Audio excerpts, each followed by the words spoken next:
Let's go back to Genesis chapter 3. Genesis chapter 3, the serpent's there in the garden, right, with Eve, and, he's tempting her, with the fruit, and he says, "You're not going to die. You will not surely die. For God doth know that in the day that you eat thereof, then your eyes shall be opened, and you shall be as gods, knowing good and evil," right? So, what do we see there? We see 3 promises of the serpent. He says, immortality, right? You're not going to die. Your eyes will be open. You'll have greater wisdom and understanding and knowledge, right? And you shall be as the gods. You know what's funny about those 3? Adam and Eve already had them. Adam and Eve already had those 3. They were already immortal. Death didn't come until after they took a bite. Their eyes open, having greater wisdom and understanding. I mean, come on. They walked in the garden with God, the creator of the universe. It's kind of like, hey, God, how did the Milky Way get there? Well, let me tell you, Adam. I mean, how much more wisdom and understanding do you need than walking in the garden with God every day, the creator of the universe, right? And you shall be as gods. They already were. They were made in the image and likeness of God.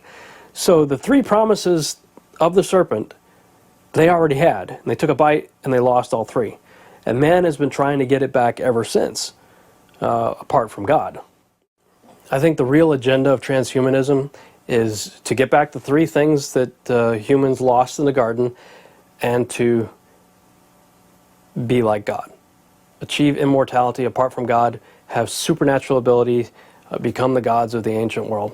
That's the agenda. That's what they're working on, and it's happening. It's happening very quickly, and we need to be aware of it.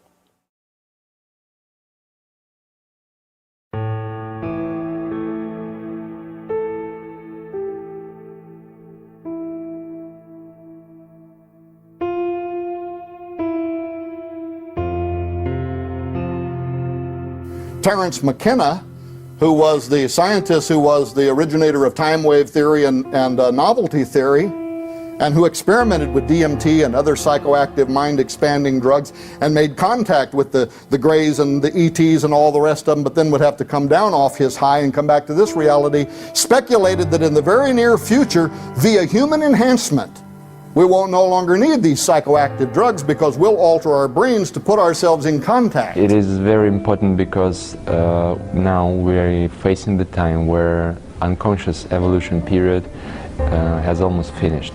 And we come to the new era when new period of controlled human evolution can happen. I think that main efforts of their scientists and main technological progress will be concentrated on their making new body for the human being. So the first step is to make human-like robot, which we call avatar, and to make their perfect control system via brain-computer interface. The second step will be to develop their system of human brain life support and to connect it to the avatar, so disabled people and people who are at the edge of dying can enhance their lifespan. And the third one, finally making the artificial brain to which we can transfer the individual consciousness. And we have one more project which is actually our dream. It is producing hologram-like avatar body.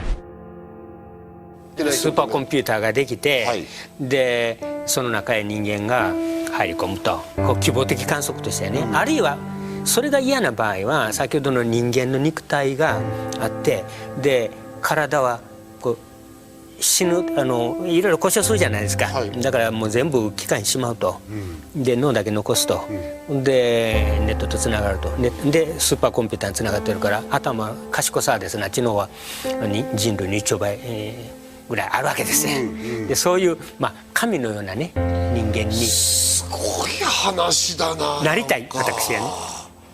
これだからなんかね、こう死ぬ時は死ぬでいいかっていうのはどっかあるんですよ。それはね仕方がないからですよ。そうです。これが、ね、死ななくても済むというオプションがあった時にどっち選びます？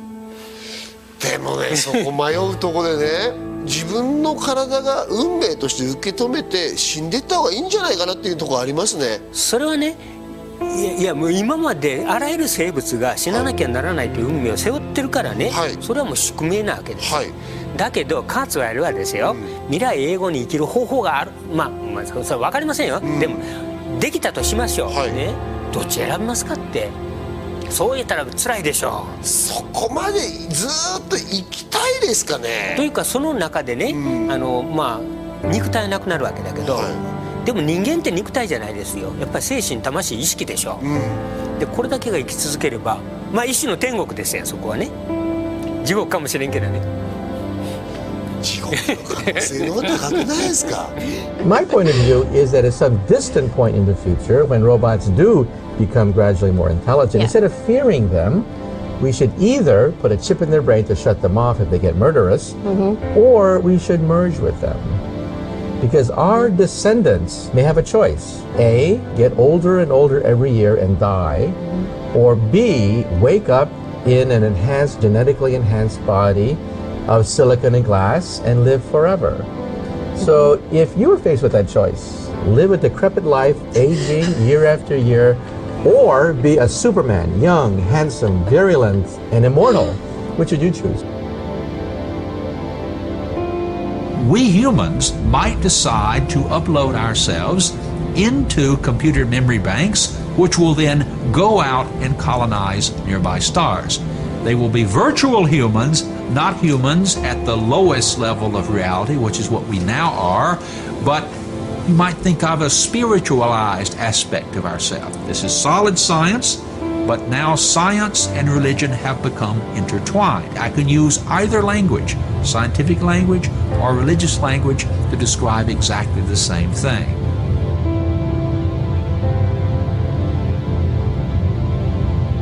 Human beings in the far future will be primarily virtual humans.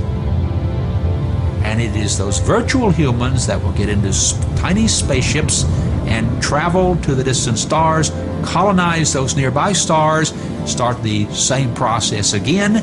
What will happen is the universe will be slowly but surely converted from its current dead matter state into a living matter state. In the far future, the entire universe will be one gigantic computing machine.